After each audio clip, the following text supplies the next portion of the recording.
Hey Most Amazing Top 10 family, I'm your host Jay Duran and welcome back to Most Amazing Top 10. I love San Antonio. If it wasn't for the San Antonio Spurs trading Kawhi Leonard to the Raptors in Toronto, then we wouldn't be sitting on a nice fancy championship right now. There will forever be love between San Antonio and Toronto for that trade. But beyond the trade, San Antonio has some great urban legends, and that's why I'm bringing you today's list of top 10 scary San Antonio urban legends. As always, I would love it if you could like, comment, subscribe, and hit the little notification bell. Also, stick around for the whole video because I'm going to be doing some more pet shoutouts, which you guys love so much. If you want me to shout out your pet, you can hit me up on Instagram. And if you're looking for some more Most Amazing Top 10 content, check us out on Instagram and Facebook. We are starting to do Facebook exclusive content that you won't want to miss. If any of you at home want to grab some merch, check out the link in the description below and use the offer code MA10 that will give you $5 off. And without taking any longer, let's get into this list. At number 10, we have the Alamo. Perfect place to start. Remember the Alamo, baby. This was the site of one of the greatest battles in American history. It's a place where many soldiers on both the American and Mexican side lost their lives, and some of those ghosts still haunt the monument. People who walk through the building feel all sorts of classic ghost happenings. They hear people crying out in pain, shouting, feel cold spots, and even see men in uniform walking through the building. It should be no surprise that their souls have never left the site. It's thought that hundreds of men are buried there from all the battles. You make a mass grave like that and it's a surefire way to get some spooky people hanging around until the end of time. But the legends go even deeper than that. A small Mexican force was sent to destroy the Alamo back in 1836. The contingent of men made the choice to turn back and run.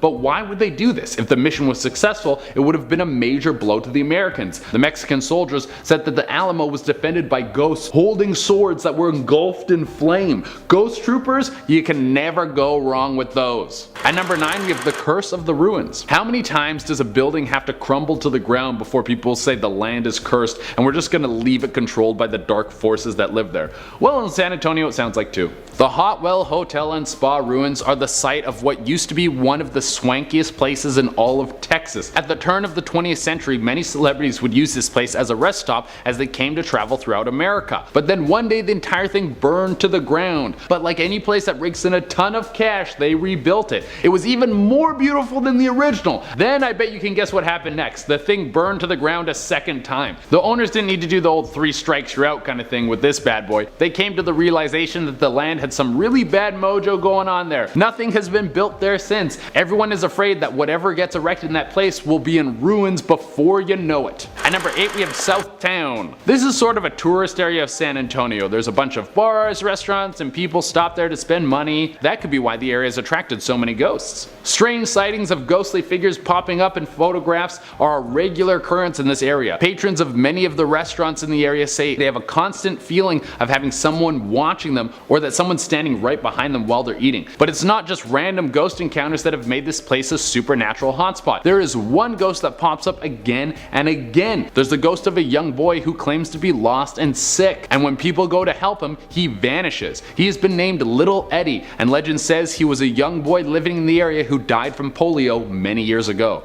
At number 7 was the Hubner Homestead. Big old buildings tend to have big old ghosts in them. It's just one of the universal rules. Like never double dip in a public dip, and peeing in a pool is fine as long as you don't make it weird. They're all in the same loophole, you know? The building is very creepy, and if you're a fan of eerie things, you would be doing yourself a disservice if you didn't go and check this place out. But while you're walking around, you might be followed by an unseen party member. The original owner, Joseph Hubner, has decided that he does not want to leave this place, but he would rather stay there for a very long time. His ghost has been seen stumbling through the building, and some people have even felt him grab them by the arm. It's said that he died in the homestead by his own doing. He didn't try to kill himself. This of course tore up his insides and taught every future homeowner never leave kerosene in the liquor cabinet. I don't know if that actually happened, but how did he drink the kerosene? At number 6, we have the Robber Baron Caves. Once you've had your fill of everything above ground, you should check out to see what San Antonio has to offer below the surface. The Robber Baron Caves used to be a secret network of tunnels that were used to transfer liquor throughout Texas when Prohibition was in full swing. There's even a hidden speakeasy that's tucked away inside the caves.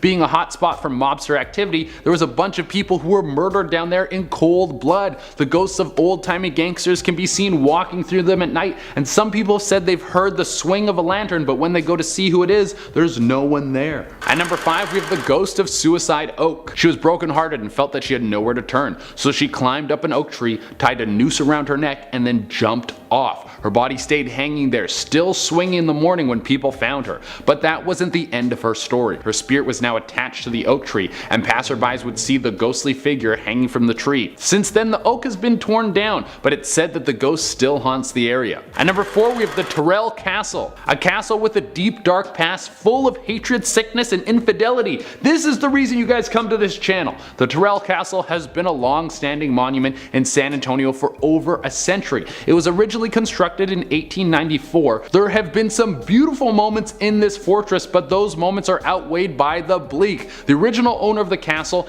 Edwin Holland Tyrell, had a brutal case of syphilis, which is a horrible disease. It starts as an STI, but as it gets worse, it works its way into your body, infecting your spine, your eyes, and your brain. After suffering for way too long, he shot himself. The only problem was he botched it. A soldier found his wife in bed with another man and swiftly killed them both. The ghosts of all these people are still said to walk the halls, tormenting anyone who spends time there.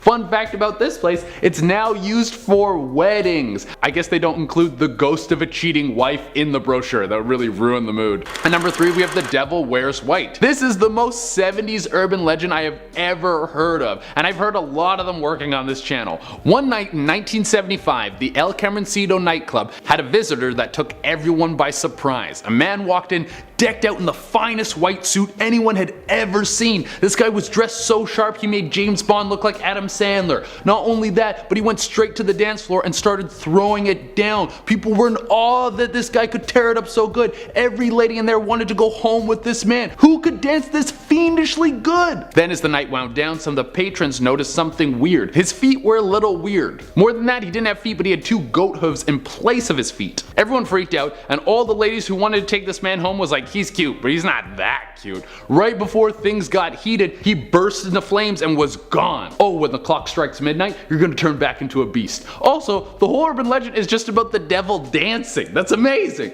At number 2, for our number 2 spot, we have the Malum Square. Although this place looks like a beautiful date spot with a nice little gazebo, I think a kiss under a moonlight gazebo is every suburban's kid vision of what love should be, until they have their heart ripped out of their chest and they find out that love was just something made up by Disney in the 50s. But even though this landmark irradiates cuteness, it's actually super grim. The entire place was built on top of a massive burial ground. There are hundreds of Spanish and Native American bodies buried under this lovely little gazebo, and legend says that the Grim Reaper comes to visit this spot to see their souls and try to ease their unrest. So if you ever wanted a selfie with the man in black who has that Skeletor complexion, this is the place to go. And for the number 1 spot, we have the Woman of Hollering Creek. This creek in San Antonio is said to be haunted by the famous ghost La Llorona, or the Weeping Woman. It would be only fitting that she haunts a place called Woman Hollering Creek. That's perfect. If you don't know La Llorona, they made a movie about her back in 2019. But the legend says she's a woman who had her children taken away from her. In some versions, she had to kill them to save them from being tortured by bandits. Now her ghost is forever angry and screaming for her lost children. If you were spotted by La Llorona, she might come for you and try to steal your children away for herself. So if you love your kids,